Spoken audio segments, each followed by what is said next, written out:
जीवन में असंभव कुछ भी नहीं है। जब जागो तब सवेरा होता है।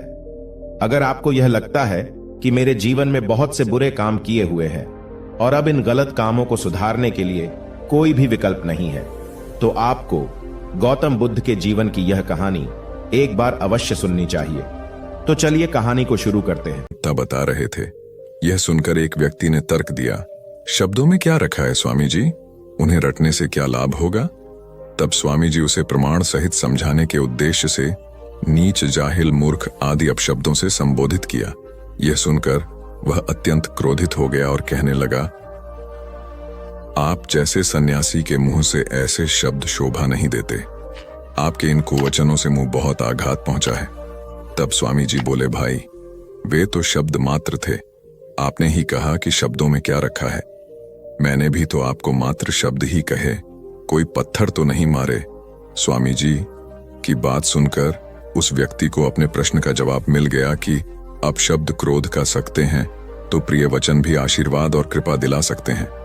वस्तुतः शब्द की महिमा अपरंपार है। अप्रिय वाणी मर्मभेदी होती है और मधुर वाणी मरहम का काम करती है। इसलिए प्रथम स्थिति में अपयश और दूसरी स्थिति में सम्मान व शुभाशीष मिलती है। एक जंगल में 3 दोस्त बड़े आनंद से रहते थे, कछुआ, हिरण और कौआ। जंगल में सभी प्रकार के प्राणी और पक्षी भी रहते थे, लेकिन उनके जैसा कोई न था। एक दिन हिरणी बोली, अरे वही बैठे बैठे मैं बोर हो गई हूं। चलिए कोई ऐसा खेल खेलते हैं जिसमें सभी को मजा आ जाए। कछुआ और कौआ बोला, हाँ दोस्तों, वही बैठे बैठे का खेल खेलकर बोर हो चुके हैं, अब कुछ नया खेल खेलेंगे। कौवे को हिरण बोली, ठीक है, तो तुम एक बड़े से पेड़ पर बैठकर आंखें बंद करके 10 तक गिनती करो और हम दोनों छुपेंगे। उसके बाद तुम हमें ढूंढना। ढूंढने पर जो भी पहला मित्र दिखेगा वो तुम्हारी जगह पर 10 तक गिनती करेगा और तुम छुप जाना। कौआ गिनती करने लगा, हिरण और कछुआ छुपने लगे। इसी तरह खेल चलता रहा। जब खेल खेलकर तीनों मित्र थक गए, तब एक जगह बैठकर बातें करने लगे। उतने में एक शिकारी वहां से गुजर रहा था। तभी उसकी नजर हिरण, कौआ और कछुए पर पड़ी। शिकारी ने जैसे ही तीनों मित्रों को देखा, उन्हें पकड़ने के लिए दौड़ा। खतरे का आभास होते ही हिरण और कौआ रफू चक्कर हो गए, यानी कि वहां से भाग गए। कछुए को आभास हुआ, परंतु कछुए की चाल धीरे होने के कारण शिकारी के हाथ लग गया और शिकारी उसे अपने कपड़े में बांधकर ले जाने लगा। शिकारी मन ही मन खुश हो गया। हिरण नहीं तो कछुआ ही सही, रात का तो प्रबंध हो गया, यह कहकर वहां से जाने लगा। उधर हिरण और कौआ अपने मित्र को ऐसे शिकारी के कैद में देखकर दुखी होने लगे। तभी शिकारी भोजन में कछुए को खाने वाला है। यह सुनकर हिरण और कौवे ने एक योजना बनाई। कौवे ने हिरण को कहा कि जैसे ही शिकारी यहां से जब जाने लगेगा, तब तुम उसके सामने जाना। जब शिकारी तुम्हें देखेगा तो अपनी पोटली जमीन पर रखकर तुम्हें पकड़ने के लिए जैसे ही दौड़ेगा, मैं जमीन पर रखी हुई पोटली पकड़कर उड़ जाऊंगा और तुम वहां से भाग जाना। जैसे ही शिकारी वहां से जाने लगा, हिरनी उसके सामने आ गई। शिकारी ने हिरनी को पकड़ने के लिए पोटली जैसे ही जमीन पर रखी, कौआ अपनी चोंच में पोटली पकड़कर उड़ गया। शिकारी हिरण को पकड़ने के लिए दौड़ा और पीछे मुड़कर देखा, कौआ पोटली चोंच में पकड़कर उड़ रहा था और इधर हिरण पलक झपटे ही भाग गई। शिकारी निराश होकर घर लौट गया। कौवे ने पोटली को महफूज जगह पर रखा और कछुए को शिकारी के चंगुल से आजाद कराया और तीनों मित्र आनंद से रहने लगे। इससे हमें यह सीख मिलती है कि असली दोस्ताना वही जो समय पर काम आए। एक किसान था जिसके 2 बेटे थे। वह बहुत ही आलसी और निकम्मे थे। वह अपने पिता को कामकाज में हाथ बटाने के बजाय आलस किया करते थे, इधर उधर घूमते फिरते थे। किसान को अपने बेटों की बहुत फिक्र थी। वह सोचते थे कि मेरे मरने के बाद इनका क्या होगा, ये अपना पेट कैसे भरेंगे, अपने परिवार को कैसे संभाल पाएंगे। एक दिन किसान की हालत बहुत ही गंभीर थी, कहने का मतलब किसान मरने की हालत में था। तभी किसान ने अपने दोनों बेटों को बुलाकर उनसे कहा कि हमारे खेत में एक खजाना गड़ा हुआ है, लेकिन वह किस जगह है उसकी जानकारी मुझे भी नहीं है, लेकिन खोदने के बाद तुम्हें वो खजाना मिल जाएगा। इतना कहकर किसान भगवान को प्यारे हो गए। खजाने की खबर सुनकर दोनों बेटों के मन में लालच आ गया और वो दोनों खेत पर चले गए और खेत को खोदने लगे। खजाने के लालच में कुछ ही दिनों में पूरे खेत को खोदने के बाद वह घर जाकर बैठ गए और वह अपने पिता को कोसने लगे। इसी तरह कुछ महीने बीत गए और वर्षा ऋतु का आगमन हुआ। किसान के बेटों के पास पेट भरने के लिए सिर्फ एक ही जरिया था, वो थी खेती। तब बाकी किसानों की तरह किसान के बेटों ने खेत में बीज बोने शुरू कर दिए। वर्षा का पानी पाकर वह बीज अंकुरित हुए और देखते ही देखते खेत लहराने लगे। ऐसा लग रहा था कि हवा के झोंके से लहरा रहे थे। यह देखकर किसान के बेटे बहुत खुश हो गए। उनको समझ आ गया कि परिश्रम ही सच्चा धन होता है, और वो उसी तरह से अपने पिता के शब्दों का मोल भी समझ गए और अपने कामकाज में लग गए। यही कहानी आज हम सबकी भी है। मित्रों, इसी पेड़ की तरह हमारे माता पिता भी होते हैं। जब हम छोटे होते हैं तो उनके साथ खेलकर बड़े होते हैं, और बड़े होकर उन्हें छोड़कर चले जाते हैं, और तभी वापस आते हैं जब हमें कोई जरूरत होती है। धीरे धीरे ऐसे ही जीवन बीत जाता है। हमें पेड़ रूपी माता पिता की सेवा करनी चाहिए, ना कि सिर्फ उनसे फायदा लेना चाहिए। इस कहानी में हमें दिखाई देता है कि उस पेड़ के लिए वह बच्चा बहुत महत्वपूर्ण था, और वह बच्चा बार बार जरूरत के अनुसार उस सेब के पेड़ का उपयोग करता था, ये सब जानते हुए भी कि वह उसका केवल उपयोग ही कर रहा है। इसी तरह आजकल हम भी हमारे माता पिता का जरूरत के अनुसार उपयोग करते हैं, और बड़े होने पर उन्हें भूल जाते हैं। हमें हमेशा हमारे माता पिता की सेवा करनी चाहिए, उनका सम्मान करना चाहिए, और हमेशा भले ही हम कितने भी व्यस्त क्यों ना हो, उनके लिए थोड़ा समय तो भी निकलते रहना चाहिए। एक समय की बात है, एक बार गौतम बुद्ध अपने शिष्यों के साथ बैठे हुए थे। तभी वहां एक व्यक्ति आया जो बहुत क्रोध में था, और गौतम बुद्ध के पास आकर बहुत भला बुरा कहने लगा। गौतम बुद्ध के शिष्यों को बहुत गुस्सा आया, पर गौतम बुद्ध एकदम शांत थे। वह व्यक्ति वहां से चला गया। फिर अगले दिन वह दोबारा आ गया, और आज तो वह और भी ज्यादा गुस्से में था और गौतम बुद्ध को और भी बुरा कहने लगा। परंतु आज भी गौतम बुद्ध एकदम शांत थे और मुस्कुरा रहे थे। पर गौतम बुद्ध के शिष्यों को बहुत गुस्सा आया। वह व्यक्ति कुछ देर चिल्लाता रहा, फिर चला गया।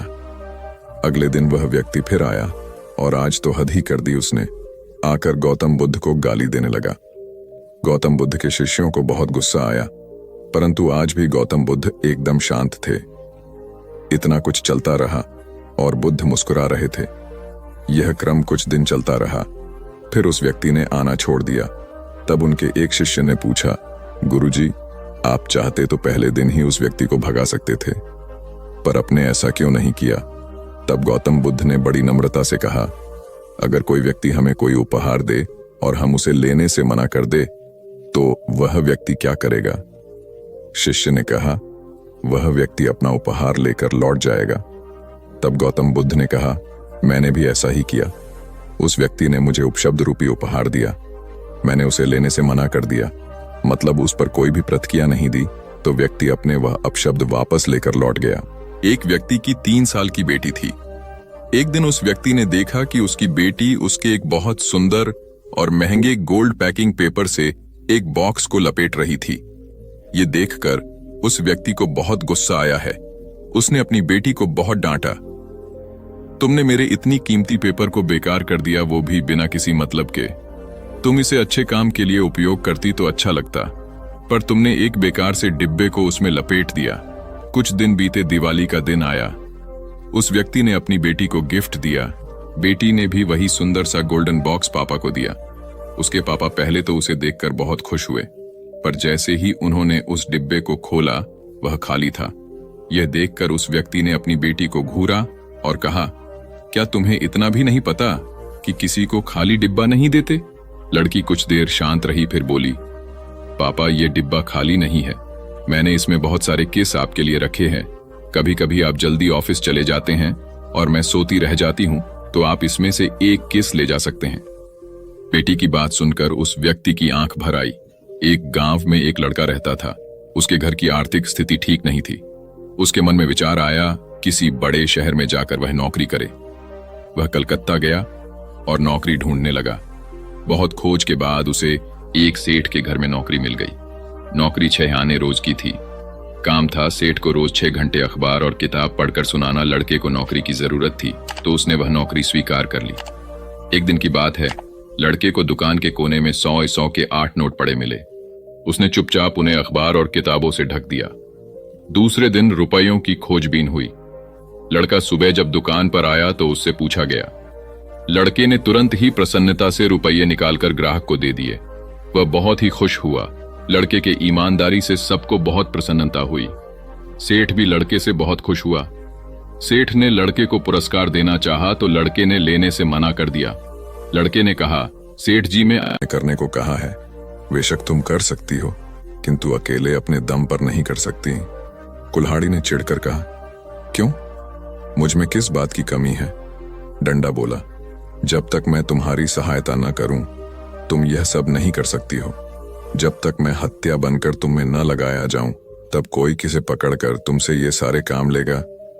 बिना हत्थे की कुल्हाड़ी से कोई काम लेना असंभव है। कुल्हाड़ी को अपनी भूल का एहसास हुआ और उसने डंडे से क्षमा मांगी। कथा सार यह है कि दुनिया सहयोग से चलती है। जिस प्रकार ताली दोनों हाथों के मेल से बजती है, उसी प्रकार सामाजिक विकास भी परस्पर सहयोग से ही संभव होता है। यदि जीवन का संतुलन बिगड़ा और थकान आई तो समझ लीजिए कि बीमारी आई, और यदि वापस ऊर्जा अर्जित करने के लिए विश्राम किया जा रहा है तो ऐसी थकान वरदान भी साबित हो सकती है। इन दिनों जिस तरह की हमारी जीवन शैली है, इसमें असंतुलन बहुत अधिक है। सुबह उठने से लेकर रात को सोने तक शरीर की कुछ नियमित क्रियाएं हैं, आदमी उसे भूल गया है। गौतम बुद्ध बहुत काम करते पर कभी थकते नहीं थे। आज भी कई साधु संत उतना ही परिश्रम कर रहे हैं जितना एक कॉर्पोरेट जगत का सफल व्यक्ति करता है, और जब वे रात को सोते हैं तो पूरी बेफिक्री के साथ। बुद्ध से उनके शिष्यों ने एक बार पूछा था, आप थकते नहीं? बुद्ध का उत्तर था, जब मैं कुछ करता ही नहीं तो थकूंगा कैसे? बात सुनने में अजीब लगती है लेकिन है बड़ी गहरी। अध्यात्म ने इसे साक्षी भाव कहा है। स्वयं को करते हुए देखना, यह वह स्थिति होती है जब तन सक्रिय और मन विश्राम की मुद्रा में होता है। आज ज्यादातर लोग असमय, अकारण थक जाते हैं, जिसका एक बड़ा कारण असंतुलित जीवन है। एक होता है थकान को महसूस करना और दूसरा है स्वाभाविक थकान। जिस समय आपकी रुचियों, इच्छाओं और मूल स्वभाव में धीमापन आने लगे, अकारण चिड़चिड़ाहट हो जाए, समझ लें कि यह थकान बीमारी है। इसलिए प्रतिदिन योग, प्राणायाम और ध्यान करें। ये क्रियाएं अपने आप में एक विश्राम हैं। करने वाला कोई और है, हम तो महज उसके हाथों की कठपुतली हैं। यह मनोभाव भी थकान को मिटाएगा। क्या दिक्कत है ऐसा सोच लेने में? महात्मा बुद्ध ज्ञान प्राप्ति के लिए घोर तप में लगे थे। उन्होंने शरीर को काफी कष्ट दिया, यात्राएं की, घने जंगलों में कठिन साधना की, पर आत्मज्ञान की प्राप्ति नहीं हुई। निराश हो बुद्ध सोचने लगे, मैंने अभी तक कुछ भी प्राप्त नहीं किया, अब आगे क्या कर पाऊंगा? निराशा, अविश्वास के इन नकारात्मक भावों ने उन्हें क्षुब्ध कर दिया। कुछ ही क्षणों के बाद उन्हें प्यास लगी। वे थोड़ी दूर स्थित एक झील तक पहुंचे। वहां उन्होंने एक दृश्य देखा कि एक नन्ही सी गिलहरी के 2 बच्चे झील में डूब गए। पहले तो वह गिलहरी जड़वत बैठी रही, फिर कुछ देर बाद उठकर झील के पास गई, अपना सारा शरीर झील के पानी में भिगोया और फिर बाहर आकर पानी झाड़ने लगी। ऐसा वह बार बार करने लगी। बुद्ध सोचने लगे कि इस गिलहरी का प्रयास कितना मूर्खतापूर्ण है। क्या कभी यह इस झील को सुखा सकेगी? किंतु गिलहरी का यह क्रम लगातार जारी था। बुद्ध को लगा मानो गिलहरी कह रही हो कि यह झील कभी खाली होगी या नहीं, यह मैं नहीं जानती, किंतु मैं अपना प्रयास नहीं छोड़ूंगी। अतः उस छोटी सी गिलहरी ने भगवान बुद्ध को अपने लक्ष्य मार्ग से विचलित होने से बचा लिया। वे सोचने लगे कि जब यह नन्ही गिलहरी अपने लघु सामर्थ्य से झील को सुखा देने के लिए दृढ़ संकल्पित है तो मुझ में क्या कमी है? मैं तो इससे 1000 गुना अधिक क्षमता रखता हूं। यह सोचकर गौतम बुद्ध पुनः अपनी साधना में लग गए और एक दिन बोधिवृक्ष तले उन्हें ज्ञान का आलोक प्राप्त हुआ। यह कथा असफलता के बावजूद प्रयासों की निरंतरता पर बल देती है। यदि हम प्रयास करना न छोड़े तो एक न एक दिन लक्ष्य की प्राप्ति हो ही जाती है। बुद्ध अपने साधना काल में एक निर्जन स्थान पर ध्यान मग्न बैठे थे। इसी स्थान पर एक यक्ष का वास था। यह बात बुद्ध को झांत नहीं थी। वे तो वहां पहुंचे और शांत वातावरण देखकर ध्यान मग्न हो गए। उस समय यक्ष वहां पर नहीं था। रात होने पर जब वह आया तो उस स्थान पर एक अनजान व्यक्ति को देखकर आग बबूला हो गया। बड़े जोर से वह दहाड़ा, किंतु बुद्ध का ध्यान भंग नहीं हुआ। यक्ष ने उन्हें हाथी का रूप धारण कर डराना चाहा, किंतु बुद्ध यथावत ध्यानमग्न बैठे रहे। उसने बुद्ध को डराने के लिए क्रमशः शेर, चीता, बाघ आदि का रूप धारण किया, किंतु बुद्ध अविचलित ही बने रहे। अंत में उसने भयंकर विषधर का रूप धारण कर उनके पैर के अंगूठे को ढंस लिया, किंतु बुद्ध पर उसके विष का भी कोई असर नहीं हुआ। वे अब भी अप्रभावित रहे। विषधर उनके शरीर पर चढ़ गया और उनके गले से लिपटकर उन्हें जोरों से काट लिया, लेकिन इतने प्रयासों के बावजूद भी बुद्ध की साधना को भंग नहीं कर पाया। थक हार कर नीचे उतर आया और उनसे कुछ कदमों की दूरी पर लेटकर अपनी थकान उतारने लगा। ध्यान पूर्ण होने पर बुद्ध ने उसकी तरफ देखा और उसे बहुत स्नेह से दुलारा। उनका निश्चल प्रेम देखकर सर्प का विष अमृत बन गया और यक्ष ने श्रद्धापूर्वक बुद्ध को नमन किया। कहानी का सार यह है कि मन की कलुषता पर एकाग्रता, स्नेह और संभव से ही विजय प्राप्त की जा सकती है। बौद्ध भिक्षु बोधि धर्म भ्रमण करते हुए एक गांव में पहुंचे। लोग उनका बहुत आदर करते थे। बोधि धर्म व उनके शिष्यों का ग्रामीणों ने हार्दिक सत्कार किया और फिर उनके पवित्र वचनों को सुनने के लिए उनके आसपास एकत्रित हो गए। बोधि धर्म लोगों को धर्म और आचरण विषयक अच्छी बातें सरल भाषा में समझाने लगे। तभी वहां एक व्यक्ति आया और बोधि धर्म को अपशब्द कहने लगा। उपस्थित जनसमूह ने उसे रोकने का बहुत प्रयास किया, किंतु वह नहीं माना तथा अनवरत बोधि धर्म को बुरा भला कहता रहा। लोगों ने कहा कि महाराज, ये व्यक्ति कितना उद्दंड है, निरर्थक ही आपको अपशब्द कह रहा है। बोधि धर्म उस व्यक्ति के इस आचरण पर कदापि क्रोधित नहीं हुए और लोगों से बोले कि यह भविष्य में मेरा सबसे बड़ा भक्त बनने वाला है। लोगों ने पूछा कि कैसे? बोधि धर्म ने उत्तर दिया, कोई कुम्हार के यहां घड़ा लेने जाता है तो घड़े को बजाकर देखा जाता है कि वह फूटा हुआ तो नहीं है। जब 1-2 रुपए के घड़े को कोई इतनी परख कर सकता है तो भला जिसे गुरु मानना है उसे 10-20 गालियां दिए बगैर कैसे पहचानेगा? पहले वह परीक्षा लेगा कि गुरु में धैर्य, आक्रोश व समता भाव कितना है। यह जानने के बाद ही तो वह गुरु को स्वीकारेगा। इसलिए यह व्यक्ति मुझे निरर्थक ही अपशब्द नहीं कह रहा है और आगे चलकर वास्तव में वह व्यक्ति बोधि धर्म का सबसे बड़ा भक्त बना। किसी को शिक्षा देने से पूर्व स्वयं का आचरण भी तदनुरूप होना चाहिए, तभी गुरु का महान पद मिलता है। वस्तुतः गुरु की गुरुता तभी स्वीकारी जाती है जबकि उसमें सदाचरण के सभी लक्षण मौजूद हों। महात्मा गौतम बुद्ध के श्रावस्ती में प्रवचन चल रहे थे। प्रवचन में नित्य ही बड़ी संख्या में लोग आते और विविध महत्वपूर्ण व गंभीर विषयों पर बुद्ध से ज्ञान ग्रहण करते। बुद्ध का शिष्य वर्ग भी काफी विशाल था, जो प्रवचन स्थल की व्यवस्था संभालता और बुद्ध की सेवा में सदैव तत्पर रहता। एक बार रात के समय महात्मा बुद्ध प्रवचन दे रहे थे। सदैव की भांति काफी लोग उनके प्रवचन सुन रहे थे। एक व्यक्ति जो बुद्ध के ठीक सामने बैठा था, बार बार नींद के झोंके ले रहा था। बुद्ध थोड़ी देर तक तो प्रवचन देते रहे, फिर उससे बोले, वत्स, सो रहे हो? उस व्यक्ति ने हड़बड़ाकर कहा, नहीं महात्मा। बुद्ध ने पुनः प्रवचन प्रारंभ किए। वह व्यक्ति फिर ऊँघने लगा। महात्मा ने फिर वही प्रश्न दोहराया और उसने फिर अचकचाकर नहीं महात्मा कहा। ऐसा लगभग 8-10 बार हो गया। कुछ देर बाद बुद्ध ने उससे पूछा, वत्स, जीवित हो? हर बार की तरह इस बार भी उसने कहा, नहीं महात्मा। यह सुनकर उपस्थित श्रोताओं में हंसी की लहर दौड़ गई और वह व्यक्ति पूर्णतः चैतन्य हो गया। तब बुद्ध गंभीर होकर बोले, वत्स, निद्रा में तुम्हारे मुख से सही उत्तर मिल ही गया। जो निद्रा में है वह मृतक समान ही है।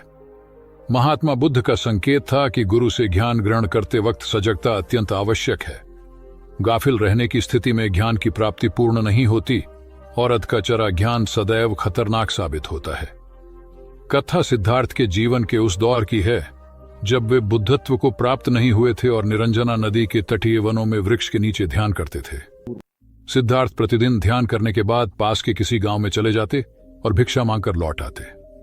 कुछ दिनों के बाद उन्होंने भिक्षाटन पर जाना बंद कर दिया, क्योंकि एक गांव के प्रधान की छोटी बेटी सुजाता उनके लिए नित्य भोजन लाने लगी। सिद्धार्थ को वह बड़े स्नेह से भोजन कराती थी। कुछ दिनों बाद उसी गांव का एक चरवाहा भी सिद्धार्थ से प्रभावित होकर उनके पास आने लगा। उसका नाम स्वस्थि था। एक दिन स्वस्थि से सिद्धार्थ बातें कर रहे थे कि सुजाता भोजन लेकर आई। जैसे ही सिद्धार्थ ने भोजन करना शुरू किया, उन्होंने बातचीत बंद कर दी। जितनी देर तक वे भोजन करते रहे, बिल्कुल चुप रहे और वहां सन्नाटा छाया रहा। स्वस्थि को हैरानी हुई। उसने सिद्धार्थ के भोजन करने के उपरांत उनसे पूछा, गुरुदेव, आप मेरे आने के बाद निरंतर वार्तालाप करते रहे, किंतु भोजन के समय एक शब्द भी नहीं बोले। इसका क्या कारण है? सिद्धार्थ बोले, भोजन का निर्माण बड़ी कठिनाई से होता है। किसान पहले बीज बोता है, फिर पौधों की रखवाली करता है और तब कहीं जाकर अनाज पैदा होता है। फिर घर की महिलाएं उसे बड़े जतन से खाने योग्य बनाती हैं। इतनी कठिनाई से तैयार भोजन का पूरा आनंद तभी संभव है जब हम पूर्णतः मौन हों। भोजन के दौरान उपन्यासकार डा क्रोनिन अत्यंत निर्धन थे। पुस्तकों की रॉयल्टी या तो प्रकाशक हड़प जाते अथवा क्रोनिन को उनके हक से कम 2 क्रोनिन बहुत सीधे थे। प्रकाशकों से लड़ाई कर अपना हक लेना उन्हें नहीं आता था, अतः गरीबी में उनका जीवन बीत रहा था। इसी गरीबी में जैसे तैसे उन्होंने चिकित्सा की पढ़ाई पूर्ण की और डॉक्टर बन गया। जब वे चिकित्सा के क्षेत्र में आए तो कुछ लोगों ने उन्हें इसके जरिए पैसा कमाने का तरीका बताया। वे लोगों की बातों में आकर मरीज से मोटी फीस वसूलने लगे।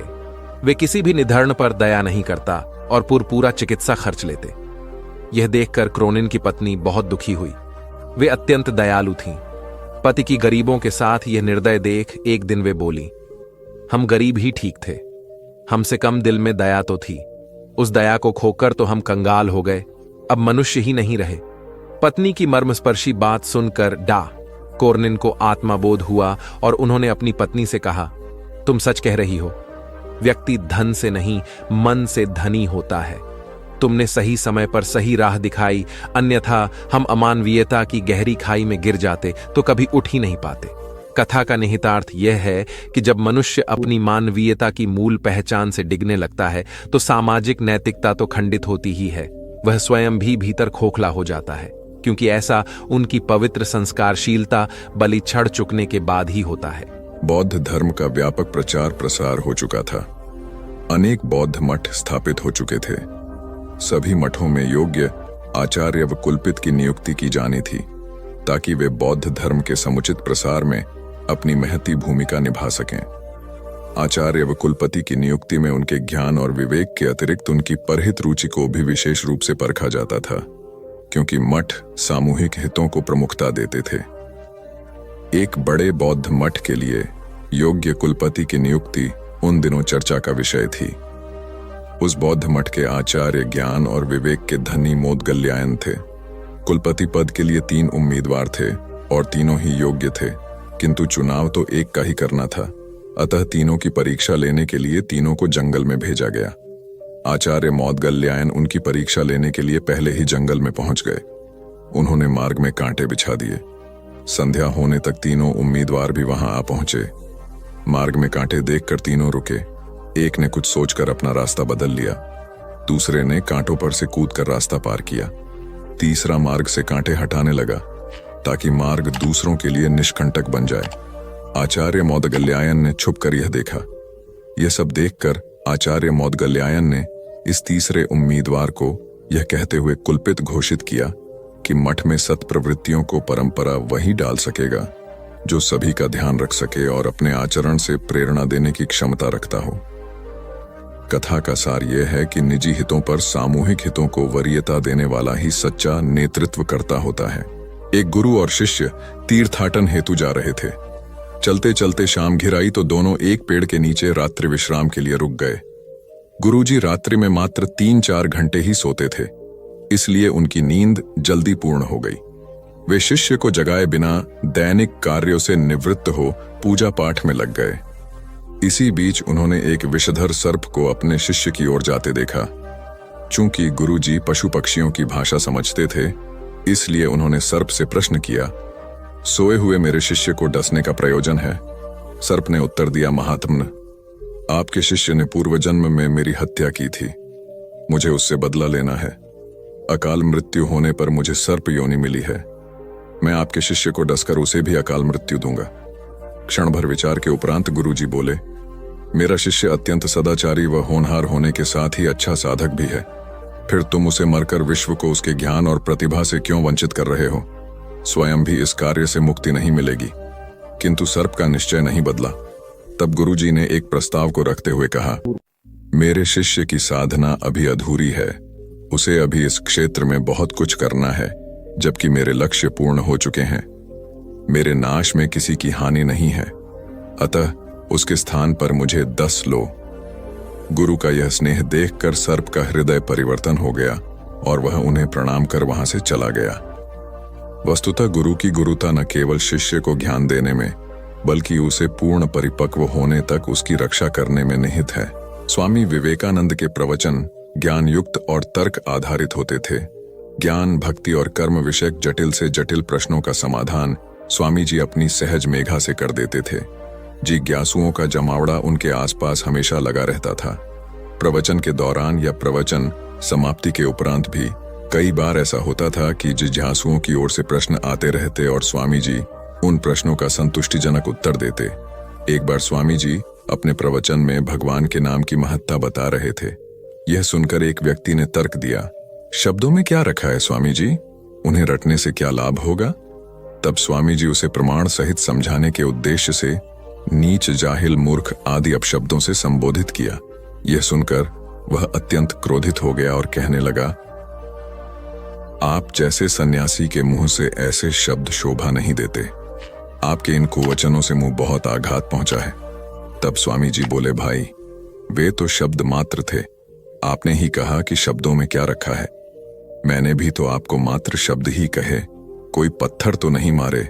स्वामी जी की बात सुनकर उस व्यक्ति को अपने प्रश्न का जवाब मिल गया कि अब शब्द क्रोध का सकते हैं तो प्रिय वचन भी आशीर्वाद और कृपा दिला सकते हैं।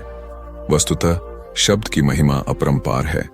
अप्रिय वाणी मर्मभेदी होती है और मधुर वाणी मरहम का काम करती है। इसलिए प्रथम स्थिति में अपयश और दूसरी स्थिति में सम्मान व शुभाशीष मिलती है। एक जंगल में 3 दोस्त बड़े आनंद से रहते थे, कछुआ, हिरण और कौआ। जंगल में सभी प्रकार के प्राणी और पक्षी भी रहते थे, लेकिन उनके जैसा कोई न था। एक दिन हिरणी बोली, अरे वही बैठे बैठे मैं बोर हो गई हूं, चलिए कोई ऐसा खेल खेलते हैं जिसमें सभी को मजा आ जाए। कछुआ और कौआ बोला, हाँ दोस्तों, वही बैठे बैठे का खेल खेलकर बोर हो चुके हैं, अब कुछ नया खेल खेलेंगे।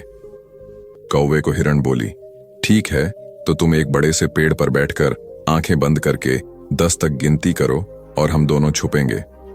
उसके बाद तुम हमें ढूंढना। ढूंढने पर जो भी पहला मित्र दिखेगा वो तुम्हारी जगह पर 10 तक गिनती करेगा और तुम छुप जाना। कौआ गिनती करने लगा, हिरण और कछुआ छुपने लगे। इसी तरह खेल चलता रहा।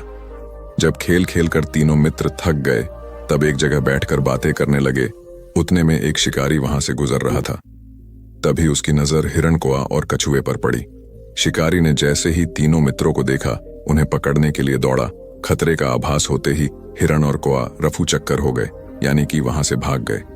कछुए को आभास हुआ, परंतु कछुए की चाल धीरे होने के कारण शिकारी के हाथ लग गया और शिकारी उसे अपने कपड़े में बांधकर ले जाने लगा। शिकारी मन ही मन खुश हो गया। हिरण नहीं तो कछुआ ही सही, रात का तो प्रबंध हो गया, यह कहकर वहां से जाने लगा। उधर हिरण और कौआ अपने मित्र को ऐसे शिकारी के कैद में देखकर दुखी होने लगे। तभी शिकारी भोजन में कछुए को खाने वाला है। यह सुनकर हिरण और कौवे ने एक योजना बनाई। कौवे ने हिरण को कहा कि जैसे ही शिकारी यहां से जब जाने लगेगा, तब तुम उसके सामने जाना। जब शिकारी तुम्हें देखेगा तो अपनी पोटली जमीन पर रखकर तुम्हें पकड़ने के लिए जैसे ही दौड़ेगा, मैं जमीन पर रखी हुई पोटली पकड़कर उड़ जाऊंगा और तुम वहां से भाग जाना। जैसे ही शिकारी वहां से जाने लगा, हिरनी उसके सामने आ गई। शिकारी ने हिरनी को पकड़ने के लिए पोटली जैसे ही जमीन पर रखी, कौआ अपनी चोंच में पोटली पकड़कर उड़ गया। शिकारी हिरण को पकड़ने के लिए दौड़ा और पीछे मुड़कर देखा, कौआ पोटली चोंच में पकड़कर उड़ रहा था और इधर हिरण पलक झपटे ही भाग गई। शिकारी निराश होकर घर लौट गया। कौवे ने पोटली को महफूज जगह पर रखा और कछुए को शिकारी के चंगुल से आजाद कराया और तीनों मित्र आनंद से रहने लगे। इससे हमें यह सीख मिलती है कि असली दोस्ताना वही जो समय पर काम आए।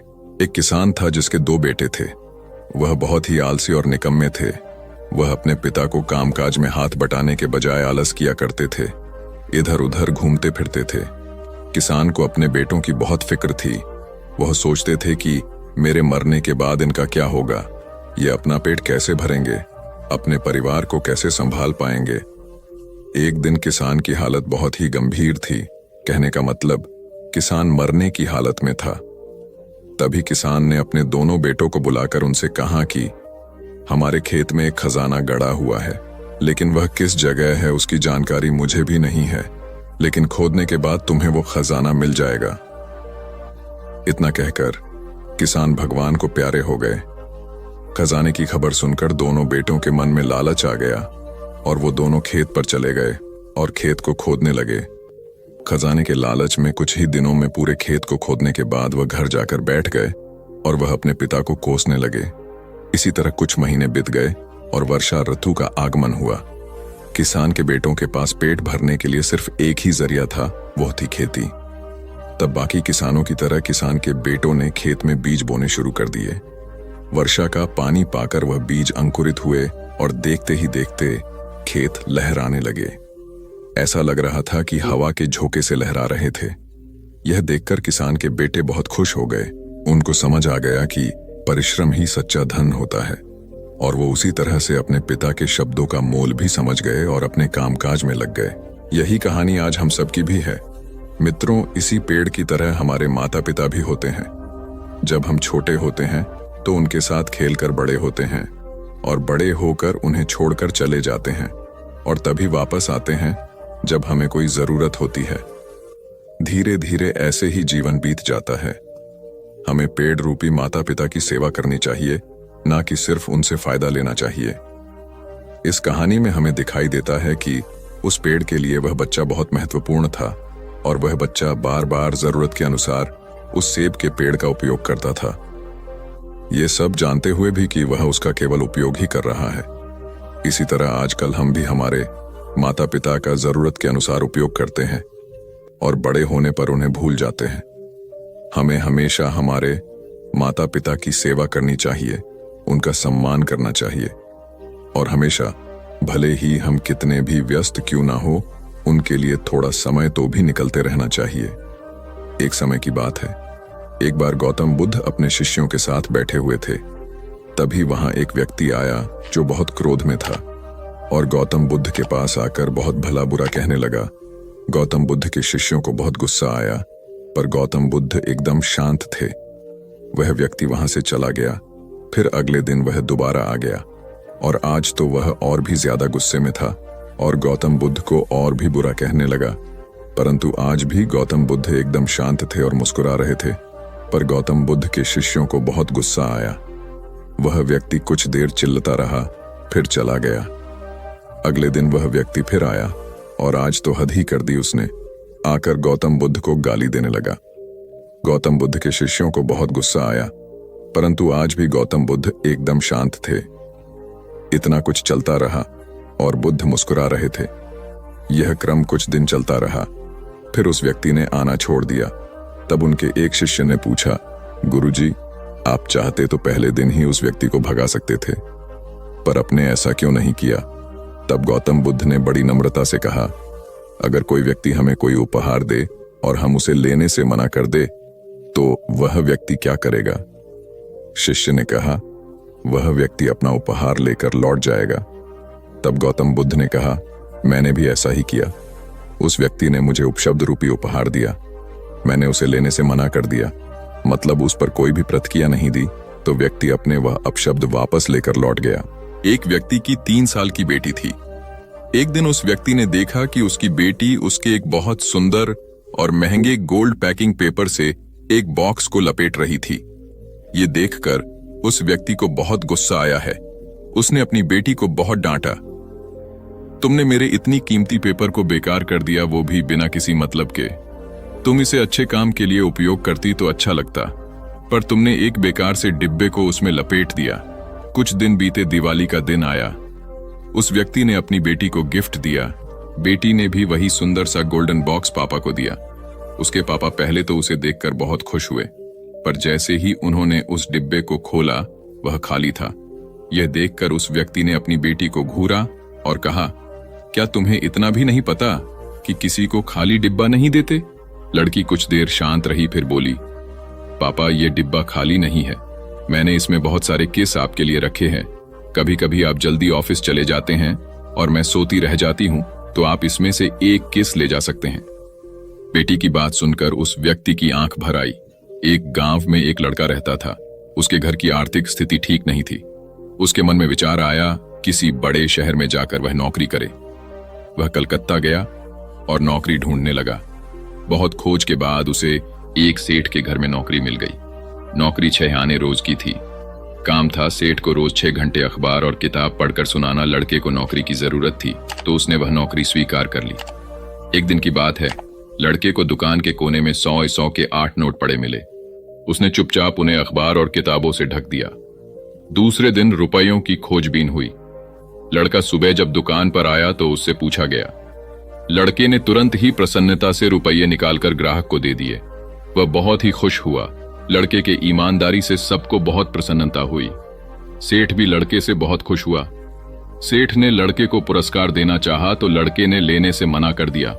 लड़के ने कहा, सेठ जी मैं आगे पढ़ना चाहता हूं पर पैसों के अभाव में पढ़ नहीं पा रहा, आप कुछ सहायता कर दें। सेठ ने लड़के की पढ़ाई का प्रबंध कर दिया। लड़का बहुत मेहनत से पढ़ता गया। यही लड़का आगे चलकर बहुत बड़ा साहित्यकार बना। इसका नाम था राम नरेश त्रिपाठी। हिंदी साहित्य में इनका बहुत बड़ा योगदान है। नुकसान का मातम मनाने से नहीं मिलती सफलता। एक बार आकाश नाम का लड़का मायूस बैठा था। उसे व्यापार में बहुत नुकसान हुआ था। बैंक से भी उसने कर्ज ले रखा था, लेकिन नुकसान की वजह से वह किस्त चुकाने की स्थिति में नहीं था।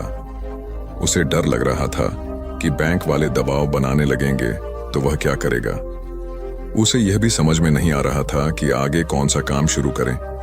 जिस बिजनेस में नुकसान हुआ था उसे दोबारा शुरू करने की हिम्मत आकाश में नहीं थी। यही सब सोचकर वह परेशान रहने लगा। एक दिन उसका दोस्त परेश उससे मिलने आया। परेश ने आकाश को देखते ही कहा, क्या बात है यार, बहुत परेशान लग रहे हो। आकाश ने अपनी परेशानी छुपाने की कोशिश करते हुए कहा, कुछ नहीं यार, बिजनेस में थोड़ा उतर चढ़ाव आता रहता है। परेश ने कहा, तुम्हारा चेहरा बता रहा है कि मामला गंभीर है, मुझसे छुपाओ नहीं। परेश की बात सुनकर आकाश ने उसे अपनी सारी कहानी बता दी। इसके बाद उसने पूछा, मेरी जगह तुम होते तो क्या करते। परेश ने थोड़ा सोचने के बाद कहा, अगर मैं तुम्हारी जगह होता तो अपनी असफलता पर पछतावा नहीं करता, आगे क्या करना है उस पर विचार करता। पछतावा करते रहने से आदमी नुकसान से, दुख से बाहर नहीं निकल पाता है।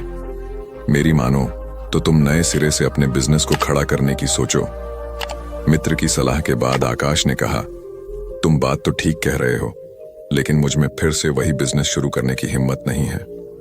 इस पर परेश ने कहा, यह सही है कि तुम्हें नुकसान हुआ है, लेकिन तुम्हें तजुर्बा भी मिला है। अगर तुम कुछ नया शुरू करने की योजना बनाते हो तो तुम्हें शून्य से शुरू करना होगा। अगर तुम अपने पुराने काम को नए सिरे से शुरू करते हो तो तुम्हें बहुत ज्यादा होमवर्क करने की जरूरत नहीं पड़ेगी। मेरी राय में तुम्हें नुकसान का मातम नहीं मानना चाहिए। काम को नए सिरे से शुरू करने की प्लानिंग करनी चाहिए। जितना ज्यादा नुकसान के बारे में सोचोगे उतना अधिक तुम अपनी सफलता से दूर होते जाओगे। तो असफलता से भी सीखने की कोशिश करनी चाहिए। शेखर ने अपने दादाजी से यह सवाल पूछा।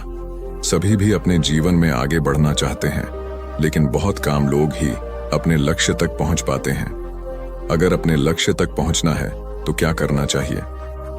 शेखर स्नातक अंतिम वर्ष का छात्र है और प्रतियोगिता परीक्षाओं की तैयारी कर रहा है। उसके दादाजी प्राइमरी स्कूल से रिटायर्ड शिक्षक हैं। उन्होंने शेखर का सवाल सुनने के बाद कहा, अपने लक्ष्य तक पहुंचने के लिए व्यक्ति को सबसे पहले खुद को असफलताओं को स्वीकार करने के लिए तैयार करना चाहिए। दादाजी का जवाब सुनने के बाद शेखर ने पूछा, मैं आपकी बात समझ नहीं पाया। आखिर अपने आप को असफलता के लिए तैयार कर सफलता कैसे पाई जा सकती है। शेखर का सवाल सुनने के बाद दादाजी ने कहा, इस बात को मैं तुम्हारा ही उदाहरण देकर समझता हूं। तुम इस समय प्रतियोगिता परीक्षाओं की तैयारी कर रहे हो। तुम अगले वर्ष होने वाली परीक्षाओं में बैठोगे। तुम यही सोचकर बैठोगे कि तुम्हें सफलता मिलेगी। दादाजी की बात पर शेखर ने हाँ में सिर हिलाया। इसके बाद दादाजी जी ने कहा, मान लो तुम अपने पहले प्रयास में असफल हो जाते हो तो तुम क्या करोगे। शेखर ने कहा, मुझे बहुत निराशा होगी। मैं तैयारी में अपनी तरफ से कहीं कमी नहीं छोड़ रहा हूं। दादाजी ने कहा, निराशा ही असफलता की जड़ है। वह कैसे? शेखर ने सवाल किया। दादाजी बोले, तुम्हें लगता है कि तुम्हारी तैयारी मुकम्मल है, लेकिन परीक्षा तो दूसरे की इच्छा पर निर्भर है। अगर तुम पहले प्रयास में असफल होने के बाद निराश हो जाते हो तो तुम्हारी आगे की तैयारी प्रभावित होगी। अगर तुम असफलता को अपनी कमियों को दुरुस्त करने का मौका मानोगे, तभी आगे की तैयारी में उन्हें दूर कर पाओगे। हर परीक्षार्थी यही सोचता है कि उसकी तैयारी पूरी है, लेकिन सफलता कुछ लोगों को ही मिलती है। ये वही लोग होते हैं जो अपनी असफलता से सीखते हैं ही और दूसरों की असफलता से भी सीखने की कोशिश करते हैं। अपने काम को खुद नहीं समझे महत्वहीन। मुकेश दफ्तर में नए हैं। पहले वह दूसरे संस्थान में काम करते थे। अपना काम तल्लीनता से करते हैं, लेकिन चेहरा बताता है कि मुकेश अपने काम से खुश नहीं है। एक दिन इस बारे में पूछने पर उन्होंने कहा, जब काम में मन नहीं लगे तो चेहरा उदास हो ही जाता है। काम में मन क्यों नहीं लग रहा है? यह पूछने पर उन्होंने कहा, अरे यह भी कोई काम है। इसके बाद उन्होंने ढेर सारे तथ्यों के साथ अपने काम को महत्वहीन बताने की कोशिश की। उन्होंने यह भी कहा कि इस समय जो काम मेरे जिम्मे है उसके आधार पर दूसरे संस्थान में नौकरी भी नहीं मिलेगी। इस बात को मुकेश के रिपोर्टिंग मैनेजर मिस्टर कुमार को बताया गया। वह सुलझे हुए इंसान हैं। उन्होंने तरीके से मुकेश को समझाया कि उनका काम कैसे महत्वपूर्ण है। मिस्टर कुमार ने उनसे पूछा, मुकेश पहले अपने काम के बारे में बताइए। मुकेश ने कहा, मेरा काम यह देखना है कि हमारी कंपनी के प्रोडक्ट में कहां कहां गड़बड़ी है, उसे कैसे दूर किया जा सकता था, आगे ऐसा क्या किया जाए जिससे पुरानी खामियां फिर से सामने नहीं आए। मुकेश की बात खत्म होते ही मिस्टर कुमार ने कहा, यह जानकर अच्छा लगा कि आपको अपने काम की अच्छी समझ है। जैसा आपने कहा है उसके अनुसार आपका काम प्रोडक्ट को कैसे बेहतर बनाया जाए और उसके निर्माण के दौरान की खामियों को दूर करने से जुड़ा है। मुकेश ने हाँ में सर हिलाया। इसके बाद मिस्टर कुमार ने पूछा, जब प्रोडक्ट को लेकर इतनी बड़ी ही जिम्मेदारी कंपनी ने आपको दी है, तब आप अपने काम को महत्वहीन क्यों समझते हैं? एक आम धारणा है कि जो लोग प्रोडक्ट के निर्माण से सीधे जुड़े हैं वही मेनस्ट्रीम में काम करते हैं, लेकिन हर काम मेनस्ट्रीम का होता है। अगर ऐसा नहीं होता तो कंपनी आपके ऊपर खर्च नहीं करती। कंपनी को पता है कि आपके काम का परिणाम प्रोडक्ट पर दिखेगा। इसलिए इस बात को मन से निकालिए कि आप जो काम कर रहे हैं उसकी पूछ नहीं है। ध्यान से देखेंगे तो लगेगा कि आपका काम ही सबसे महत्वपूर्ण है। एकता और समझदारी। ऊंचे आकाश में सफेद कबूतरों की एक टोली उड़कर जा रही थी। बहुत दूर जाना था उन्हें, लंबा रास्ता था। सुबह से उड़ते उड़ते थकान होने लगी थी। सूरज तेजी से चमक रहा था। कबूतरों को भूख लगने लगी थी। तभी उन्होंने देखा कि नीचे जमीन पर चावल के बहुत से दाने पड़े थे। कबूतरों ने एक दूसरे से कहा, चलो भाई थोड़ी देर रुककर कुछ खा लिया जाए, फिर आगे जाएंगे। एक बुजुर्ग कबूतर ने चारों ओर देखा। वहां दूर दूर तक कोई घर या मनुष्य दिखाई नहीं दे रहा था। फिर चावल के ये दाने यहां कहां से आए?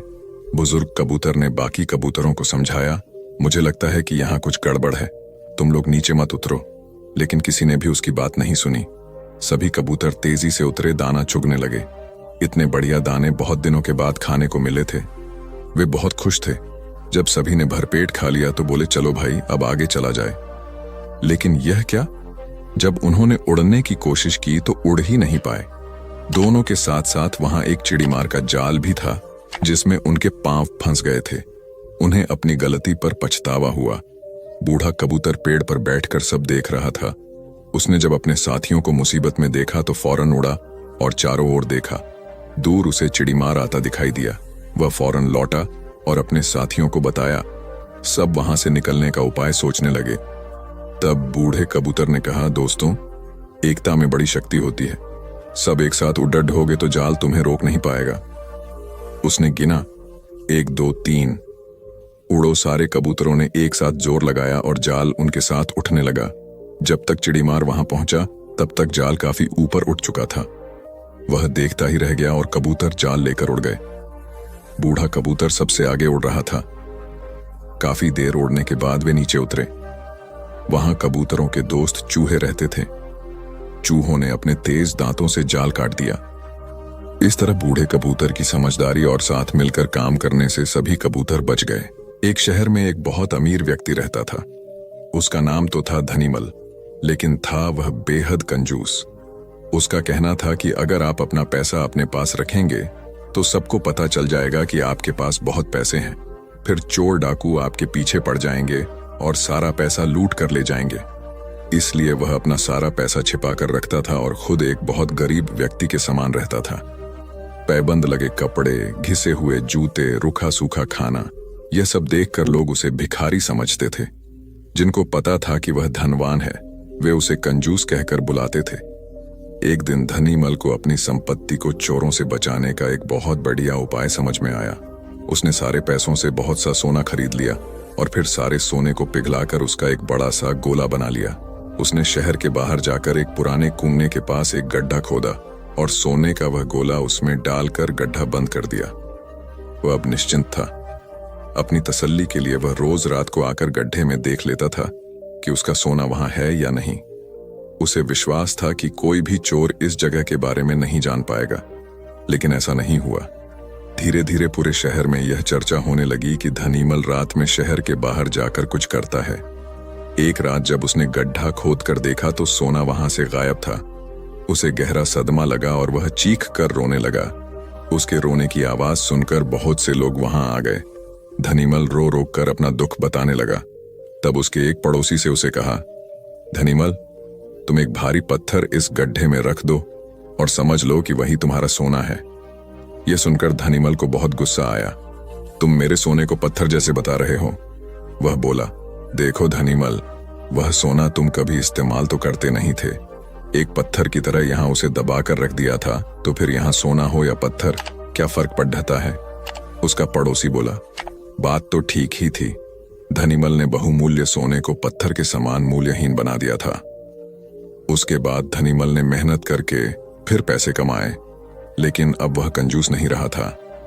अपने पैसे को वह अपने ऊपर और दूसरे लोगों की सहायता के लिए खर्च करता था। अंधी का बेटा। एक औरत थी जो अंधी थी, जिसके कारण उसके बेटे को स्कूल में बच्चे चिढ़ाते थे कि अंधी का बेटा आ गया। हर बात पर उसे ये शब्द सुनने को मिलता था कि अंधी का बेटा। इसलिए वो अपनी माँ से चिढ़ता था, उसे कहीं भी अपने साथ लेकर जाने में हिचकता था, उसे नापसंद करता था। उसकी माँ ने उसे पढ़ाया और उसे इस लायक बना दिया कि वो अपने पैरों पर खड़ा हो सके। लेकिन जब वो बड़ा आदमी बन गया तो अपनी माँ को छोड़ अलग रहने लगा।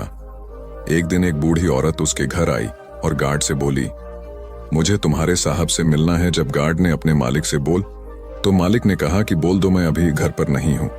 गार्ड ने जब बुढ़िया से बोला कि वो अभी नहीं है, तो वो वहां से चली गई। थोड़ी देर बाद जब लड़का अपनी कार से ऑफिस के लिए जा रहा होता है, तो देखता है कि सामने बहुत भीड़ लगी है। और जानने के लिए कि वहां क्यों भीड़ लगी है, वह वहां गया तो देखा उसकी माँ वहां मरी पड़ी थी। उसने देखा कि उसकी मुट्ठी में कुछ है। उसने जब मुट्ठी खोली तो देखा कि एक लेटर जिसमें यह लिखा था कि बेटा, जब तू छोटा था तो खेलते वक्त तेरी आंख में सरिया ढंस गई थी और तू आंधा हो गया था, तो मैंने तुम्हें अपनी आंखें दे दी थी। इतना पढ़कर लड़का जोर जोर से रोने लगा। उसकी माँ उसके पास नहीं आ सकती थी। दोस्तों, वक्त रहते ही लोगों की वैल्यू करना सीखो। माँ बाप का कर्ज हम कभी नहीं चुका सकते। हमारी प्यास का अंदाज भी अलग है दोस्तों। कभी समंदर को ठुकरा देते हैं तो कभी आंसू तक पी जाते हैं। जीवन साथी सबसे अजीज होता है। कॉलेज में हैप्पी मैरिड लाइफ पर एक कार्यक्रम हो रहा था, जिसमें कुछ शादीशुदा जोड़े हिस्सा ले रहे थे। जिस समय प्रोफेसर मंच पर आए, उन्होंने नोट किया कि सभी पति पत्नी शादी पर जोक कर हंस रहे थे। ये देखकर प्रोफेसर ने कहा कि चलो पहले एक गेम खेलते हैं, उसके बाद अपने विषय पर बातें करेंगे। सभी खुश हो गए और कहा, कौन सा गेम? प्रोफेसर ने एक मैरिड लड़की को खड़ा किया और कहा कि तुम ब्लैक बोर्ड पे ऐसे 25-30 लोगों के नाम लिखो जो तुम्हें सबसे अधिक प्यारे हों। लड़की ने पहले तो अपने परिवार के लोगों के नाम लिखे, फिर अपने सगे संबंधी, दोस्तों, पड़ोसी और सहकर्मियों के नाम लिख दिए। अब प्रोफेसर ने उसमें से कोई भी कम पसंद वाले 5 नाम मिटाने को कहा। लड़की ने अपने सहकर्मियों के नाम मिटा दिए। प्रोफेसर ने और 5 नाम मिटाने को कहा। लड़की ने थोड़ा सोचकर अपने पड़ोसियों के नाम मिटा दिए। अब प्रोफेसर ने और 10 नाम मिटाने को कहा। लड़की ने अपने सगे संबंधी और दोस्तों के नाम मिटा दिए। अब बोर्ड पर सिर्फ 4 नाम बचे थे, जो उसके मम्मी पापा, पति और बच्चे का नाम था। अब प्रोफेसर ने कहा, इसमें से और 2 नाम मिटा दो। लड़की असमंजस में पड़ गई। बहुत सोचने के बाद, बहुत दुखी होते हुए उसने अपने मम्मी पापा का नाम मिटा दिया। सभी लोग स्तब्ध और शांत थे, क्योंकि वो जानते थे कि ये गेम सिर्फ वो लड़की ही नहीं खेल रही थी, उनके दिमाग में भी यही सब चल रहा था। अब सिर्फ 2 ही नाम बचे थे, पति और बेटे का। प्रोफेसर ने कहा, और एक नाम मिटा दो। लड़की अब सहमी सी रह गई। बहुत सोचने के बाद रोते हुए अपने बेटे का नाम काट दिया। प्रोफेसर ने उस लड़की से कहा, तुम अपनी जगह पर जाकर बैठ जाओ, और सभी की तरफ गौर से देखा और पूछा, क्या कोई बता सकता है कि ऐसा क्यों हुआ कि सिर्फ पति का ही नाम बोर्ड पर रह गया? कोई जवाब नहीं दे पाया, सभी मुंह लटकाकर बैठे थे। प्रोफेसर ने फिर उस लड़की को खड़ा किया और कहा, ऐसा क्यों? जिसने तुम्हें जन्म दिया और पाल पोस कर इतना बड़ा किया, उनका नाम तुमने मिटा दिया। और तो और, तुमने अपनी कोख से जिस बच्चे को जन्म दिया, उसका भी नाम तुमने मिटा दिया। लड़की ने जवाब दिया कि अब मम्मी पापा बूढ़े हो चुके हैं, कुछ साल के बाद वो मुझे और इस दुनिया को छोड़ के चले जाएंगे। मेरा बेटा जब बड़ा हो जाएगा तो जरूरी नहीं कि वो शादी के बाद मेरे साथ ही रहे, लेकिन मेरे पति जब तक मेरी जान में जान है, तब तक मेरा आधा शरीर बन के मेरा साथ निभाएंगे। इसलिए मेरे लिए सबसे अजीज मेरे पति हैं।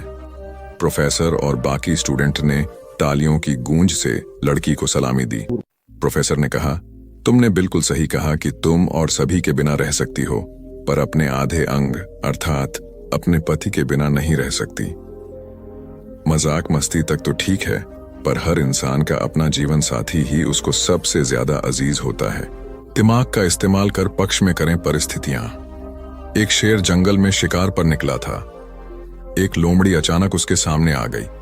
लोमड़ी को लगा कि अब उसे कोई नहीं बचा सकता है, लेकिन उसने हार नहीं मानी और अपनी जान बचने के लिए एक तरकीब सोची। लोमड़ी ने शेर से कड़े शब्दों में कहा, तुम्हारे पास इतनी ताकत नहीं कि मुझे मार सको।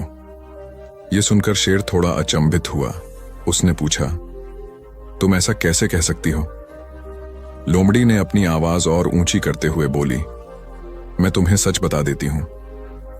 ईश्वर ने स्वयं मुझे इस जंगल और जंगल में रहने वाले सभी जानवरों का राजा बनाया है। यदि तुमने मुझे मारा तो यह ईश्वर के विरुद्ध होगा और तुम भी मर जाओगे।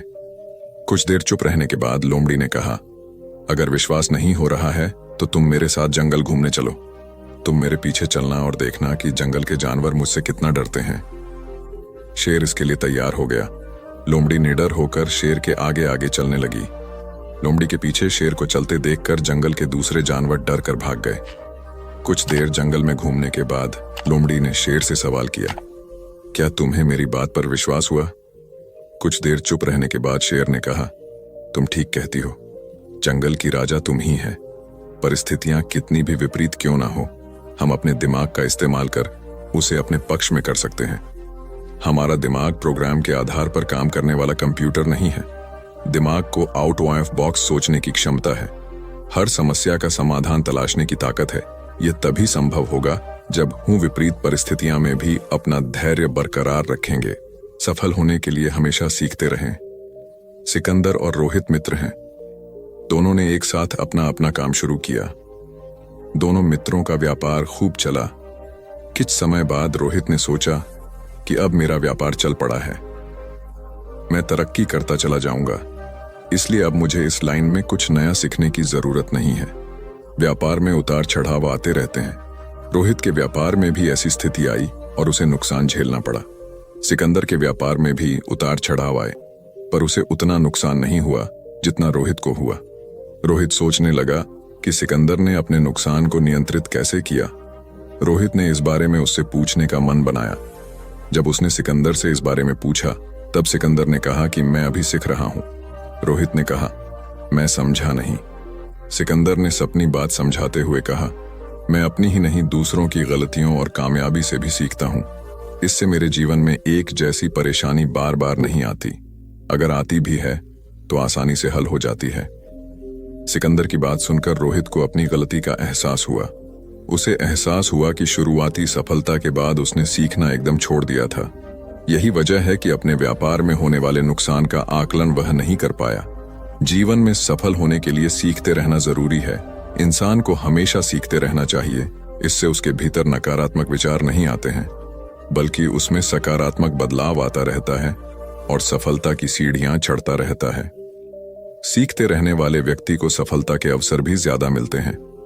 सबसे बड़ी बात यह है कि इस तरह के व्यक्ति में अहंकार नहीं होता। जिसके मन में अहंकार होगा वह कभी सीखने का प्रयास नहीं करेगा। घमंड कुल्हाड़ी हुई निरुत्तर। एक बार कुल्हाड़ी और लकड़ी के एक डंडे में विवाद छिड़ गया। दोनों स्वयं को शक्तिशाली बता रहे थे। हालांकि लकड़ी का डंडा बाद में शांत हो गया, किंतु कुल्हाड़ी का बोलना जारी रहा। कुल्हाड़ी में घमंड अत्यधिक था। वह गुस्से में भरकर बोल रही थी, तुमने स्वयं को समझ क्या रखा है? तुम्हारी शक्ति मेरे आगे पानी भरती है। मैं चाहूं तो बड़े बड़े वृक्षों को पल में काट कर गिरा दूं, धरती का सीना फाड़कर उसमें तालाब, कुआं बना दूं। तुम मेरी बराबरी कर पाओगे? मेरे सामने से हट जाओ, अन्यथा तुम्हारे टुकड़े टुकड़े कर दूंगी। लकड़ी का डंडा कुल्हाड़ी की अहंकारपूर्ण बातों को सुनकर धीरे से बोला, तुम जो कह रही हो वह बिल्कुल ठीक है, किंतु तुम्हारा ध्यान शायद एक बात की ओर नहीं गया। जो कुछ तुमने करने को कहा है बेशक तुम कर सकती हो, किंतु अकेले अपने दम पर नहीं कर सकती। कुल्हाड़ी ने चिढ़कर कहा, क्यों? मुझ में किस बात की कमी है? डंडा बोला, जब तक मैं तुम्हारी सहायता न करूं तुम यह सब नहीं कर सकती हो। जब तक मैं हत्या बनकर तुम में न लगाया जाऊं तब कोई किसे पकड़कर तुमसे ये सारे काम लेगा? बिना हत्थे की कुल्हाड़ी से कोई काम लेना असंभव है। कुल्हाड़ी को अपनी भूल का एहसास हुआ और उसने डंडे से क्षमा मांगी। कथा सार यह है कि दुनिया सहयोग से चलती है। जिस प्रकार ताली दोनों हाथों के मेल से बजती है, उसी प्रकार सामाजिक विकास भी परस्पर सहयोग से ही संभव होता है। यदि जीवन का संतुलन बिगड़ा और थकान आई तो समझ लीजिए कि बीमारी आई, और यदि वापस ऊर्जा अर्जित करने के लिए विश्राम किया जा रहा है तो ऐसी थकान वरदान भी साबित हो सकती है। इन दिनों जिस तरह की हमारी जीवन शैली है, इसमें असंतुलन बहुत अधिक है। सुबह उठने से लेकर रात को सोने तक शरीर की कुछ नियमित क्रियाएं हैं, आदमी उसे भूल गया है। गौतम बुद्ध बहुत काम करते पर कभी थकते नहीं थे। आज भी कई साधु संत उतना ही परिश्रम कर रहे हैं जितना एक कॉर्पोरेट जगत का सफल व्यक्ति करता है, और जब वे रात को सोते हैं तो पूरी बेफिक्री के साथ। बुद्ध से उनके शिष्यों ने एक बार पूछा था, आप थकते नहीं? बुद्ध का उत्तर था, जब मैं कुछ करता ही नहीं तो थकूंगा कैसे? बात सुनने में अजीब लगती है लेकिन है बड़ी गहरी। अध्यात्म ने इसे साक्षी भाव कहा है। स्वयं को करते हुए देखना, यह वह स्थिति होती है जब तन सक्रिय और मन विश्राम की मुद्रा में होता है। आज ज्यादातर लोग असमय, अकारण थक जाते हैं, जिसका एक बड़ा कारण असंतुलित जीवन है। एक होता है थकान को महसूस करना और दूसरा है स्वाभाविक थकान। जिस समय आपकी रुचियों, इच्छाओं और मूल स्वभाव में धीमापन आने लगे, अकारण चिड़चिड़ाहट हो जाए, समझ लें कि यह थकान बीमारी है। इसलिए प्रतिदिन योग, प्राणायाम और ध्यान करें। ये क्रियाएं अपने आप में एक विश्राम हैं। करने वाला कोई और है, हम तो महज उसके हाथों की कठपुतली हैं। यह मनोभाव भी थकान को मिटाएगा। क्या दिक्कत है ऐसा सोच लेने में? महात्मा बुद्ध ज्ञान प्राप्ति के लिए घोर तप में लगे थे। उन्होंने शरीर को काफी कष्ट दिया, यात्राएं की, घने जंगलों में कठिन साधना की, पर आत्मज्ञान की प्राप्ति नहीं हुई। निराश हो बुद्ध सोचने लगे, मैंने अभी तक कुछ भी प्राप्त नहीं किया, अब आगे क्या कर पाऊंगा? निराशा, अविश्वास के इन नकारात्मक भावों ने उन्हें क्षुब्ध कर दिया। कुछ ही क्षणों के बाद उन्हें प्यास लगी। वे थोड़ी दूर स्थित एक झील तक पहुंचे। वहां उन्होंने एक दृश्य देखा कि एक नन्ही सी गिलहरी के 2 बच्चे झील में डूब गए। पहले तो वह गिलहरी जड़वत बैठी रही, फिर कुछ देर बाद उठकर झील के पास गई, अपना सारा शरीर झील के पानी में भिगोया और फिर बाहर आकर पानी झाड़ने लगी। ऐसा वह बार बार करने लगी। बुद्ध सोचने लगे कि इस गिलहरी का प्रयास कितना मूर्खतापूर्ण है। क्या कभी यह इस झील को सुखा सकेगी? किंतु गिलहरी का यह क्रम लगातार जारी था। बुद्ध को लगा मानो गिलहरी कह रही हो कि यह झील कभी खाली होगी या नहीं, यह मैं नहीं जानती, किंतु मैं अपना प्रयास नहीं छोड़ूंगी। अतः उस छोटी सी गिलहरी ने भगवान बुद्ध को अपने लक्ष्य मार्ग से विचलित होने से बचा लिया। वे सोचने लगे कि जब यह नन्ही गिलहरी अपने लघु सामर्थ्य से झील को सुखा देने के लिए दृढ़ संकल्पित है तो मुझ में क्या कमी है? मैं तो इससे 1000 गुना अधिक क्षमता रखता हूं। यह सोचकर गौतम बुद्ध पुनः अपनी साधना में लग गए और एक दिन बोधिवृक्ष तले उन्हें ज्ञान का आलोक प्राप्त हुआ। यह कथा असफलता के बावजूद प्रयासों की निरंतरता पर बल देती है। यदि हम प्रयास करना न छोड़े तो एक न एक दिन लक्ष्य की प्राप्ति हो ही जाती है। बुद्ध अपने साधना काल में एक निर्जन स्थान पर ध्यान मग्न बैठे थे। इसी स्थान पर एक यक्ष का वास था। यह बात बुद्ध को झांत नहीं थी। वे तो वहां पहुंचे और शांत वातावरण देखकर ध्यान मग्न हो गए। उस समय यक्ष वहां पर नहीं था। रात होने पर जब वह आया तो उस स्थान पर एक अनजान व्यक्ति को देखकर आग बबूला हो गया। बड़े जोर से वह दहाड़ा, किंतु बुद्ध का ध्यान भंग नहीं हुआ। यक्ष ने उन्हें हाथी का रूप धारण कर डराना चाहा, किंतु बुद्ध यथावत ध्यान मग्न बैठे रहे। उसने बुद्ध को डराने के लिए क्रमशः शेर, चीता, बाघ आदि का रूप धारण किया, किंतु बुद्ध अविचलित ही बने रहे। अंत में उसने भयंकर विषधर का रूप धारण कर उनके पैर के अंगूठे को ढंस लिया, किंतु बुद्ध पर उसके विष का भी कोई असर नहीं हुआ। वे अब भी अप्रभावित रहे। विषधर उनके शरीर पर चढ़ गया और उनके गले से लिपटकर उन्हें जोरों से काट लिया, लेकिन इतने प्रयासों के बावजूद भी बुद्ध की साधना को भंग नहीं कर पाया। थक हार कर नीचे उतर आया और उनसे कुछ कदमों की दूरी पर लेटकर अपनी थकान उतारने लगा। ध्यान पूर्ण होने पर बुद्ध ने उसकी तरफ देखा और उसे बहुत स्नेह से दुलारा। उनका निश्चल प्रेम देखकर सर्प का विष अमृत बन गया और यक्ष ने श्रद्धापूर्वक बुद्ध को नमन किया। कहानी का सार यह है कि मन की कलुषता पर एकाग्रता, स्नेह और संभव से ही विजय प्राप्त की जा सकती है। बौद्ध भिक्षु बोधि धर्म भ्रमण करते हुए एक गांव में पहुंचे। लोग उनका बहुत आदर करते थे। बोधि धर्म व उनके शिष्यों का ग्रामीणों ने हार्दिक सत्कार किया और फिर उनके पवित्र वचनों को सुनने के लिए उनके आसपास एकत्रित हो गए। बोधि धर्म लोगों को धर्म और आचरण विषयक अच्छी बातें सरल भाषा में समझाने लगे। तभी वहां एक व्यक्ति आया और बोधि धर्म को अपशब्द कहने लगा। उपस्थित जनसमूह ने उसे रोकने का बहुत प्रयास किया, किंतु वह नहीं माना तथा अनवरत बोधि धर्म को बुरा भला कहता रहा। लोगों ने कहा कि महाराज, ये व्यक्ति कितना उद्दंड है, निरर्थक ही आपको अपशब्द कह रहा है। बोधि धर्म उस व्यक्ति के इस आचरण पर कदापि क्रोधित नहीं हुए और लोगों से बोले कि यह भविष्य में मेरा सबसे बड़ा भक्त बनने वाला है। लोगों ने पूछा कि कैसे? बोधि धर्म ने उत्तर दिया, कोई कुम्हार के यहां घड़ा लेने जाता है तो घड़े को बजाकर देखा जाता है कि वह फूटा हुआ तो नहीं है। जब 1-2 रुपए के घड़े को कोई इतनी परख कर सकता है तो भला जिसे गुरु मानना है उसे 10-20 गालियां दिए बगैर कैसे पहचानेगा? पहले वह परीक्षा लेगा कि गुरु में धैर्य, आक्रोश व समता भाव कितना है। यह जानने के बाद ही तो वह गुरु को स्वीकारेगा। इसलिए यह व्यक्ति मुझे निरर्थक ही अपशब्द नहीं कह रहा है और आगे चलकर वास्तव में वह व्यक्ति बोधि धर्म का सबसे बड़ा भक्त बना। किसी को शिक्षा देने से पूर्व स्वयं का आचरण भी तदनुरूप होना चाहिए, तभी गुरु का महान पद मिलता है। वस्तुतः गुरु की गुरुता तभी स्वीकारी जाती है जबकि उसमें सदाचरण के सभी लक्षण मौजूद हों। महात्मा गौतम बुद्ध के श्रावस्ती में प्रवचन चल रहे थे।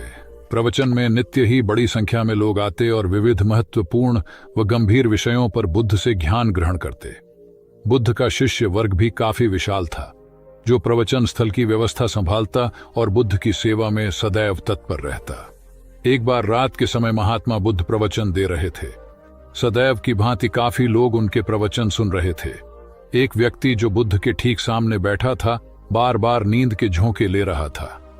बुद्ध थोड़ी देर तक तो प्रवचन देते रहे, फिर उससे बोले, वत्स, सो रहे हो? उस व्यक्ति ने हड़बड़ाकर कहा, नहीं महात्मा। बुद्ध ने पुनः प्रवचन प्रारंभ किए। वह व्यक्ति फिर ऊँघने लगा। महात्मा ने फिर वही प्रश्न दोहराया और उसने फिर अचकचाकर नहीं महात्मा कहा। ऐसा लगभग 8-10 बार हो गया। कुछ देर बाद बुद्ध ने उससे पूछा, वत्स, जीवित हो? हर बार की तरह इस बार भी उसने कहा, नहीं महात्मा। यह सुनकर उपस्थित श्रोताओं में हंसी की लहर दौड़ गई और वह व्यक्ति पूर्णतः चैतन्य हो गया। तब बुद्ध गंभीर होकर बोले, वत्स, निद्रा में तुम्हारे मुख से सही उत्तर मिल ही गया। जो निद्रा में है वह मृतक समान ही है। महात्मा बुद्ध का संकेत था कि गुरु से ज्ञान ग्रहण करते वक्त सजगता अत्यंत आवश्यक है। गाफिल रहने की स्थिति में ज्ञान की प्राप्ति पूर्ण नहीं होती और अधकचरा ज्ञान सदैव खतरनाक साबित होता है। कथा सिद्धार्थ के जीवन के उस दौर की है जब वे बुद्धत्व को प्राप्त नहीं हुए थे और निरंजना नदी के तटीय वनों में वृक्ष के नीचे ध्यान करते थे। सिद्धार्थ प्रतिदिन ध्यान करने के बाद पास के किसी गांव में चले जाते और भिक्षा मांगकर लौट आते। कुछ दिनों के बाद उन्होंने भिक्षाटन पर जाना बंद कर दिया, क्योंकि एक गांव के प्रधान की छोटी बेटी सुजाता उनके लिए नित्य भोजन लाने लगी। सिद्धार्थ को वह बड़े स्नेह से भोजन कराती थी। कुछ दिनों बाद उसी गांव का एक चरवाहा भी सिद्धार्थ से प्रभावित होकर उनके पास आने लगा। उसका नाम स्वस्थी था। एक दिन स्वस्थी से सिद्धार्थ बातें कर रहे थे कि सुजाता भोजन लेकर आई। जैसे ही सिद्धार्थ ने भोजन करना शुरू किया, उन्होंने बातचीत बंद कर दी। जितनी देर तक वे भोजन करते रहे, बिल्कुल चुप रहे और वहां सन्नाटा छाया रहा। स्वस्थी को हैरानी हुई।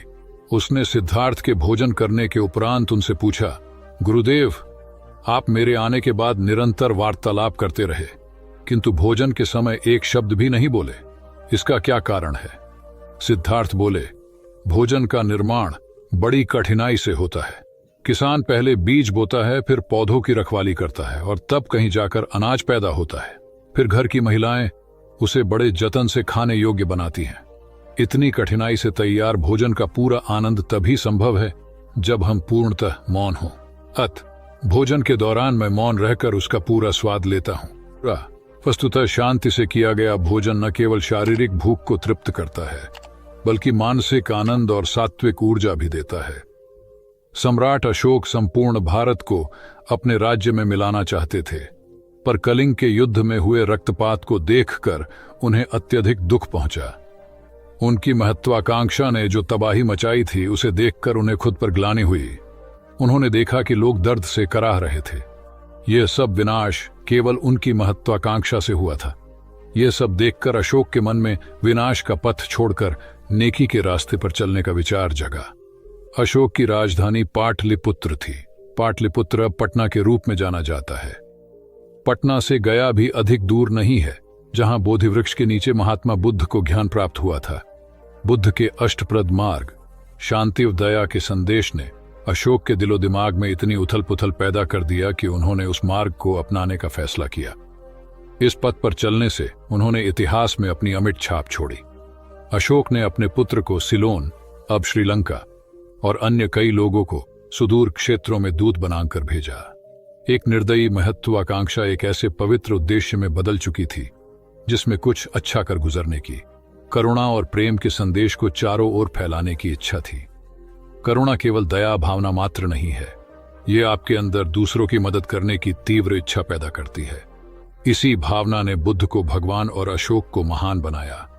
तथागत बुद्ध उन दिनों मगध प्रवास पर थे। साथ में शिष्यों का बड़ा समूह भी था। प्रतिदिन बुद्ध के प्रवचन होते, जिनका लाभ लेने के लिए बड़ी संख्या में लोग आते। इन लोगों में साधारण जन के साथ विशिष्ट हस्तियां